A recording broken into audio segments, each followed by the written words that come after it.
Welcome to the Bsgn Grain News podcast. Today we're exploring how Ukraine's next wheat harvest could swing anywhere between 19 and 25 million tonnes. But before we get into that, let's just recap where we are in terms of cropping. James, what's the current situation for Ukraine's wheat? Last autumn, Ukraine farmers planted 4.4 million hectares of winter wheat, well below pre-war levels, but up slightly on 2022 and 23. With the additional spring crop, Ukraine's total wheat area for next harvest should be around 4.7 million hectares. However, because of delays in reporting, final harvested hectares can be 5 to 10% more than those reported at planting. So, assuming all other things remain constant, Ukraine should cut around 5 million hectares. What about the latest yield forecast? Ukraine's wheat forecast is around 21 million tonnes, but, depending on the season, it could swing between 19 and 25 million. What's behind such a difference? Rain. Specifically, growing season rainfall, or GSR. This is the cumulative amount of precipitation the crop receives between September and May. The more GSR, the greater the yield.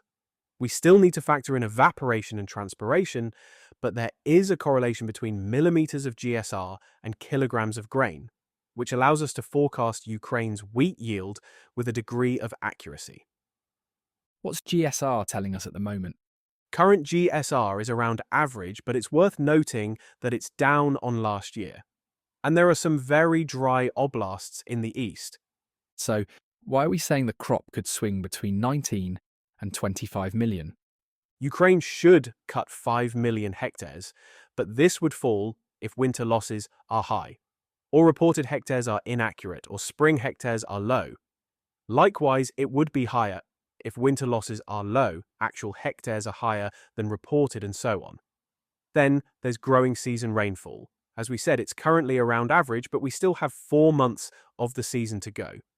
If it dries up, then the GSR and yield potential will be lower, and vice versa. So what we're saying is, in a worst-case scenario where hectares are down for whatever reason, and yield is down because of low rainfall, then we could be looking at 19 million tonnes. Yes. But if hectares are on the high side and we see plenty of rain, then we could be looking at anything up to 25 million. Potentially. But in practice, we generally don't see all the variables combining to give the absolute best or worst case scenario. We tend to see a variation which becomes increasingly focused as we approach harvest. What about more immediate issues? What about the winter? Going into winter, and something like 97% of crops were assessed to be in good or satisfactory condition, NDVI images have generally been positive, and temperatures so far have been kind. I understand the market likes to make a big deal of cold weather. It does, although it rarely amounts to much. But there's always a potential for excessive winter kill if crops are exposed to very low temperatures. Conditions so far have been good, but we're heading into the coldest part of the year. The next few weeks could determine whether we end up closer to 19 million or 25 million. That's why the market gets so interested in cold weather forecasts. Actually, we see high temperatures in May and June as a bigger problem in terms of yield loss, particularly if they coincide with flowering. You don't see low temperatures as a problem? They can be, but it has to be very low and combined with no snow cover and for prolonged periods.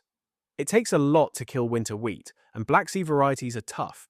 They might not look pretty in the spring, but so long as the growing point is undamaged and there are at least 100 plants per meter, then you still have time for the crop to respond to sunshine and nitrogen. Damage caused by high temperatures in May or June leave no time for the crop to compensate. Looking ahead, what should we be watching for in the coming months? Snow cover and temperature, as we've discussed, and rainfall as we move into spring. That will allow us to adjust our forecasts if necessary. Thanks, James. Very interesting. That's all for now. Remember, there's a lot of work that goes into every piece of bread you eat. Be sure to enjoy it. You've been listening to the Bsgn Grain News podcast, brought to you by Green Square Agro Consulting. Until next time, goodbye.